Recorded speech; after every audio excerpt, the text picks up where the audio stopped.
ગાંધીધામમાં Zomato delivery boys હડતાલ પર. ગાંધીધામમાં ઝોમેટો ડિલિવરી બોયઝ છેલ્લા 3 દિવસથી હડતાલ પર છે. આજરોજ મીડિયા સાથેની વાતચીતમાં વર્કરોનો આક્ષેપ હતો કે અગાઉ મળતા પેઆઉટ અને પિકઅપની રકમ હવે મળતી નથી, જેને લઈને તેઓ આંદોલન પર ઉતરી આવ્યા છે.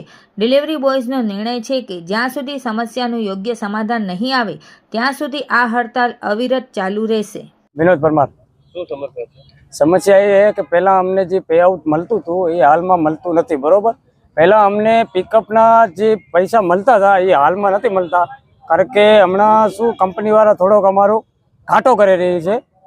જે પેઆઉટ અમારું બનતું હતું, માની લો 6 મહિના પહેલાં અમારું 15 થી 20 હજાર જે થતું હતું મહિનાની અંદર, જે હાલ અમારે 12 ની અંદર જ અટકી રહ્યું છે. બરોબર, એટલે અમને અત્યારે સ્ટ્રાઇક કરવાની જરૂર એટલા માટે પડી છે કારણ કે અમને જે અમારું પેઆઉટ જે અમને મળવું જોઈએ એ અમને કોઈ પણ રાઇડરને મળતું નથી, અને અમારા જેટલા પણ રાઇડરો છે ને એ બધા પરેશાન થઈ ચૂક્યા છે. એટલે અમે સ્ટ્રાઇક ઉપર ઉતરી ચૂક્યા છીએ.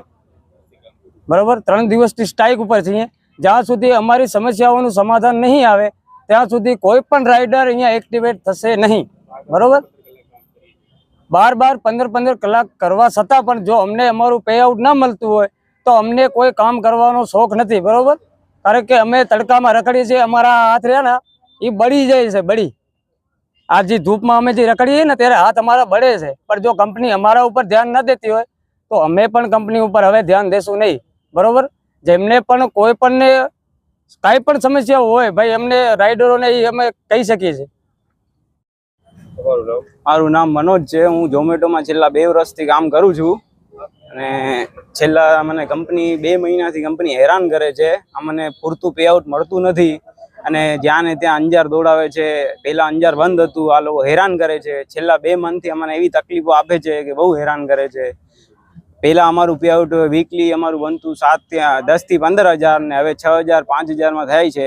બહુ તકલીફ પડે છે. કંપનીએ અમને વાત કરી છે કે અમે 6 કલાકમાં સોલ્યુશન આપશું, પણ એ લોકો છેલ્લા 2-4 દીથી એમ જ કહે છે આમ કરશું તેમ કરશું, પણ એ કોઈ જવાબ આપતા નથી. એના માટે અમે સ્ટ્રાઇક કરી છે. જ્યાં સુધી સોલ્યુશન નહીં આવે ત્યાં સુધી ગાંધીધામમાં તમામ ઝોમેટો રાઇડર્સ એક્ટિવેટ નહીં થાય.